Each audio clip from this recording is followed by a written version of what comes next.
Hi hello ನಮಸ್ಕಾರ, welcome back to Sushma vlog. So ಇವತ್ತು ನಮ್ಮ ಮನೆಯಲ್ಲಿ ನಾಟಿ ಕೋಳಿ ಸಾಂಬಾರು ಮಾಡ್ತಾಯಿದ್ದೀವಿ. ಸೊ ಅದನ್ನು ಪೂರ್ತಿ ಕ್ಲಿಪ್ಪಿಂಗ್ಸ್ನ ತೊಗೊಂಡಿದ್ದೀನಿ, ಅದನ್ನು ಅಪ್ಲೋಡ್ ಮಾಡ್ತೀನಿ. ಸೊ ನೀವು ಮನೆಯಲ್ಲಿ ಮಾಡ್ಕೊಂಡು ತಿನ್ನಿ ಅಂತ ಹೇಳ್ತಾ, ಮುದ್ದೆ ಜೊತೆಗೆ ನಾಟಿ ಕೋಳಿ ಸಾಂಬಾರು, ಅದು ಬಸ್ ಸಾಂಬಾರು ಥರ ಮಾಡ್ತೀವಿ. ಬನ್ನಿ ಇವತ್ತಿನ ವ್ಲಾಗ್ನ ಅಪ್ಲೋಡ್ ಮಾಡ್ತೀನಿ, ನೋಡಿ ಎಲ್ಲರೂ.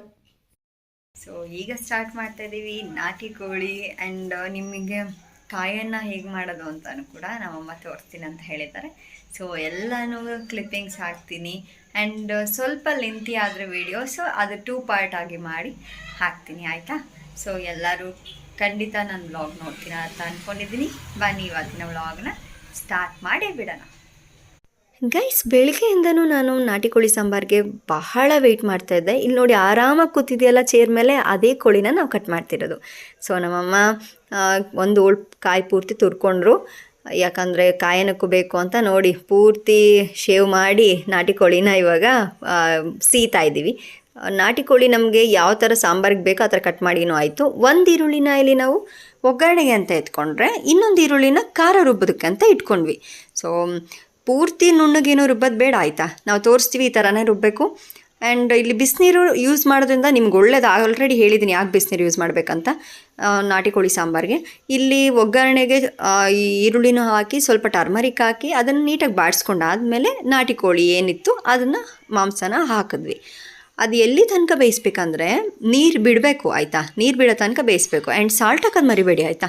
ಸಾಲ್ಟ್ ಹಾಕೋದ್ರಿಂದ ಬೇಯ್ತಾ ಇರೋ ಮಟನ್ನು ಬೇಗನೆ ಬೇಯುತ್ತೆ. ಆ್ಯಂಡ್ ರುಚಿನೂ ಹಿಡಿಯುತ್ತೆ, ಸಾಲ್ಟ್ ರುಚಿ. ಹಾಗಾಗಿ ಈಗ ಚಿಕನ್ ಹಾಗೆ ಬೇಯೋದಕ್ಕಂತ ಬಿಡಿ. ಒಂದು 5 ಮಿನಿಟ್ಸ್ ಆದಮೇಲೆ ಅದ್ರ ಮೇಲೆ ಕ್ಲೋಸ್ ಮಾಡಿ ಪ್ಲೇಟ್ನ ಒಂದು 5 to 10 ಮಿನಿಟ್ಸ್ ನೀರು ಬಿಡೋ ತನಕ ಬೇಯೋದಕ್ಕೆ ಬಿಡಿ. ಹಾಗೆಯೇ ನಾವು ಆಗಲೇ ಒಂದು ಈರುಳ್ಳಿ ತೊಗೊಂಡಿದ್ವಲ್ಲ, ಅದಕ್ಕೆ ಮನೆ ಖಾರದ ಪುಡಿ ಒಂದು 3ರಿಂದ 4 ಸ್ಪೂನ್, ನಿಮ್ಗೆ ಎಷ್ಟು ಖಾರ ಬೇಕೋ ಅಷ್ಟನ್ನ ಆ್ಯಡ್ ಮಾಡ್ಕೊಳ್ಳಿ. ಇವಾಗ ನೀರು ಆ್ಯಡ್ ಮಾಡಿಕೊಂಡು ಅದನ್ನು ಚೆನ್ನಾಗಿ ನುಣ್ಣಗೆ ರುಬ್ಬಬೇಕು. ಪೂರ್ತಿ ಸಾಫ್ಟ್ ಟೆಕ್ಸ್ಚರ್ ಬರಬೇಕು, ಅಷ್ಟು ಚೆನ್ನಾಗಿ ರುಬ್ಬಿ ಅದನ್ನು ನೀರು ಬಿಟ್ಟಿದೆಯಲ್ಲ, ಇವಾಗ ಆಲ್ರೆಡಿ ಚಿಕನ್ ನೀರು ಬಿಟ್ಟಿದೆಯಲ್ಲ, ಅದಕ್ಕೆ ಆ್ಯಡ್ ಮಾಡ್ಕೊತಾ ಇದ್ದೀವಿ. ಆ್ಯಡ್ ಮಾಡ್ಕೊಂಡು ಒಂದು 5 to 10 ಮಿನಿಟ್ಸ್ ಚೆನ್ನಾಗಿ ಬೇಯಿಸಾದ್ಮೇಲೆ ಅದು ಖಾರ ಹಿಡ್ದಿರುತ್ತಲ್ವ, ಅದಕ್ಕೆ ಸ್ವಲ್ಪ ನೀರನ್ನು ಆ್ಯಡ್ ಮಾಡ್ಕೊಳ್ಳಿ. ನೀರನ್ನು ಆ್ಯಡ್ ಮಾಡ್ಕೊಂಡು ಎಷ್ಟು ಬೇಕು ಅಷ್ಟೇ ಆ್ಯಡ್ ಮಾಡ್ಕೊಂಡು ಚೆನ್ನಾಗಿ ಕುದಿಸ್ಬೇಕು. ತಣ್ಣೀರೆಲ್ಲ ಬಿಸಿನೀರು ಆ್ಯಡ್ ಮಾಡಬೇಕು. ಕಾಯಿ ತೊಗೊಂಡಿದ್ದೀವಿ. ಕಾಯಿಗೆ ನಾನೀಗ ಒಂದು 3ರಿಂದ 4 ಇದನ್ನು ಚಕ್ಕೆನ ಆ್ಯಡ್ ಮಾಡ್ಕೊತಿದ್ದೀನಿ. ಚಕ್ಕೆ 6 ಲವಂಗ, ನೀವೇ ಲೆಕ್ಕ ಹಾಕೋಬೋದು. ಆ್ಯಂಡ್ ಇಲ್ಲಿ ನಾನು ಶುಂಠಿ ಬೆಳ್ಳುಳ್ಳಿ ಪೇಸ್ಟ್ ಏನೂ ಯೂಸ್ ಮಾಡ್ತಾಯಿಲ್ಲ, ಯಾಕಂದರೆ ಪಕ್ಕ ನಾಟಿ ಸ್ಟೈಲ್ ಆಗಿರೋದ್ರಿಂದ ಯೂಸ್ ಮಾಡ್ತಾಯಿಲ್ಲ. ಆ್ಯಂಡ್ ಗಸಗಸೆ 2 ಸ್ಪೂನ್ ಹಾಕ್ಕೊಂಡಾಯಿತು. ಇದನ್ನು ಚೆನ್ನಾಗಿ ರುಬ್ಕೋಬೇಕು. ನೋಡಿ, ನೀವೇ ನೋಡ್ತಿದ್ದೀರಲ್ಲ, ಈ ಥರ ರುಬ್ಕೋಬೇಕು. ಆ್ಯಂಡ್ ಕುದೀತಿತ್ತಲ್ಲ, ಅದಕ್ಕೆ ಈ ಮಸಾಲ ಆ್ಯಡ್ ಮಾಡಬೇಕು. ನೋಡಿ, ತಲೆ ಇದೆಯಲ್ಲ, ಇದು ನಮ್ಮ ಸ್ವೀಟಿಗೆ ಅಂತಾನೆ ಎತ್ತಿಟ್ಕೋತಾ ಇದ್ದೀವಿ.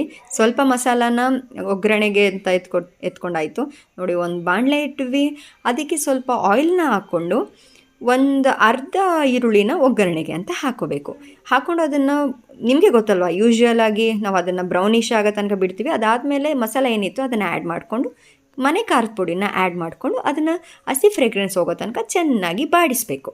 ಇಲ್ಲಿ ನಾವು ಯಾವುದೇ ರೀತಿ ಚಿಕನ್ನ ಬಸ್ಕೋತಾ ಇಲ್ಲ, ಮೀನ್ಸ್ ಇಲ್ಲೇ ನಾವು ಡೈರೆಕ್ಟಾಗಿ ಚಿಕನ್ನ ಎತ್ತಿ ಬಾಣಲೆಗೆ ಹಾಕಿ ಒಗ್ಗರಣೆ ಥರ ಮಾಡ್ತಾ ಇರೋದು. ನಿಮಗೆ ಡ್ರೈ ಬೇಕೆಂದರೆ ಡ್ರೈ ಮಾಡ್ಕೊಳ್ಳಿ. ಆ್ಯಂಡ್ ಬೇಡ ಸ್ವಲ್ಪ ಗ್ರೇವಿ ಬೇಕು, ಮುದ್ದೆಗೆಲ್ಲ ಚೆನ್ನಾಗಿರುತ್ತೆ ಅಂದರೆ ಸ್ವಲ್ಪ ಗ್ರೇವಿ ಥರನೂ ಆ್ಯಡ್ ಮಾಡ್ಕೋಬೋದು, ಆಯಿತಾ? ಆ್ಯಂಡ್ ಇದು ಈ ಕಡೆ ಸೈಡ್ ಏನಿತ್ತಲ್ವ ನಾಟಿ ಕೋಳಿ ಸಾಂಬಾರು, ಅದಕ್ಕೆ ನಾವು ಯಾವುದೇ ರೀತಿ ಕಾಯಿನ ಆ್ಯಡ್ ಮಾಡಿರಲಿಲ್ಲ. ಇದೇನಿದೆ ಒಗ್ಗರಣೆ ಮಾಡ್ತಿದ್ವಲ್ಲ, ಅದಕ್ಕೆ ಮಾತ್ರ ಮಾಡ್ತಾ ಇರೋದು. ಫ್ರೆಂಡ್ಸ್, ಇದಕ್ಕೇನಾದರೂ ಶುಂಠಿ ಬೆಳ್ಳುಳ್ಳಿ ಪೇಸ್ಟ್ ಹಾಕ್ಬಿಡ್ತು ಅಂತಂದರೆ ನಾರ್ಮಲ್ ಚಿಕನ್ ಆಗೋಗ್ಬಿಡುತ್ತೆ. ಇದು ನಮ್ಮ ಮನೇಲಿ ಯಾವ ಥರ ನಾಟಿ ಕೋಳಿ ಸಾಂಬಾರು ಮಾಡ್ತೀವಿ ಆ ಥರ ತೋರಿಸ್ತಿರೋದು. ಇದಕ್ಕೆ ರುಚಿಗೆ ತಕ್ಕಷ್ಟು ಉಪ್ಪು ಹಾಕಿ ಕಾಯಿ ಬೇಯೋದಕ್ಕಂತ ಬಿಡಿ. ಈ ಕಡೆ ಸಾಂಬಾರಿಗೆ ಕಾಯಿ ಮಸಾಲ ಆ್ಯಡ್ ಮಾಡಿರಲಿಲ್ವಲ್ಲ, ಅದನ್ನು ಆ್ಯಡ್ ಮಾಡಿಕೊಂಡು ಒಂದು 10 ಮಿನಿಟ್ಸ್ ಕುದಿಯೋದಕ್ಕಂತ ಬಿಡಿ. ಮೇನ್ ಇಂಗ್ರೀಡಿಯೆಂಟ್ ಏನಂತ ಗೊತ್ತಾ? ಹುಚ್ಚಳನ್ನ ಚೆನ್ನಾಗಿ ಅದನ್ನು ರುಬ್ಕೊಂಡು ಈ ಕಡೆ ನಮ್ಮ ಸಾಂಬಾರಿಗೂ ಹಾಕ್ಕೋಬೇಕು. ಆ್ಯಂಡ್ ಗ್ರೇವಿ ಏನಿತ್ತಲ್ವ ಅದಕ್ಕೂ ಕೂಡ ಆ್ಯಡ್ ಮಾಡ್ಕೋಬೇಕು. ಆ್ಯಡ್ ಮಾಡ್ಕೊಂಡಿರೋದ್ರಿಂದ ಒಳ್ಳೆ ಫ್ಲೇವರ್ ಕೊಡುತ್ತೆ. ಆ್ಯಂಡ್ ಟೇಸ್ಟ್ ಕೂಡ ಸಖತ್ತಾಗಿರುತ್ತೆ. ಯಾವಾಗಲೂ ನಾನೇ ಸಖತ್ತಾಗಿರುತ್ತೆ, ಹಂಗಿರುತ್ತೆ ಹಿಂಗಿರುತ್ತೆ ಅಂತ ಮಾತ್ರ ಹೇಳ್ತಿರ್ತೀನಿ. ನೀವು ಮನೆ ಟ್ರೈ ಮಾಡಿದ್ರಾ ಅಂತ, ಟ್ರೈ ಮಾಡಿದ್ದೀನಿ ಅಂತ ಒಂದು ಕಮೆಂಟ್ ಕೂಡ ಹಾಕಲ್ಲ. ದಯವಿಟ್ಟು ಇದನ್ನಾದರೂ ಟ್ರೈ ಮಾಡಿ ಅಂತ ಹೇಳ್ತಾ, ಸೊ ದಟ್ ನಿಮಗೆ ಟೇಸ್ಟ್ ಎಷ್ಟು ಸಖತ್ತಾಗಿರುತ್ತೆ ವಿತೌಟ್ ಜಾಸ್ತಿ ಮಸಾಲ ಹಾಕ್ದೇ ನಿಮಗೆ ಗೊತ್ತಾಗುತ್ತೆ. ಆ್ಯಂಡ್ ಕಾಯಿನ ಏನಿದೆ ಅದನ್ನು ನಾನು ನೆಕ್ಸ್ಟ್ ವ್ಲಾಗಲ್ಲಿ ಹಾಕ್ತೀನಿ, ಅದನ್ನು ನೋಡಿ ಅಂತ ಹೇಳ್ತಾ ಇವತ್ತಿನ ವ್ಲಾಗನ್ನ ಇಲ್ಲಿ ಮುಗಿಸ್ತಾ ಇದ್ದೀನಿ. ನಾಟಿ ಕೋಳಿ ಮುಗಿಸೋಕ್ಕಿಂತ ಮುಂಚೆ ನಾಟಿ ಕೋಳಿ ಸಾಂಬಾರು ಒಂದು 30 ಮಿನಿಟ್ಸ್ ಕುದಿಸಿದ್ರೆ, ಈ ಗ್ರೇವಿನ ಒಂದು 10 ಮಿನಿಟ್ಸ್ ಕುದಿಸಿದ್ರೆ ಆಯಿತು, ಅಲ್ಲಿಗೆ ರೆಡಿ ಆಗಿಬಿಡುತ್ತೆ. ಆ್ಯಂಡ್ ಸಖತ್ತಾಗಿರುತ್ತೆ ಅಂತ ಹೇಳಿಬಿಟ್ಟು ಇವತ್ತಿನ ವ್ಲಾಗನ್ನ ಮುಗಿಸ್ತಾ ಇದ್ದೀನಿ.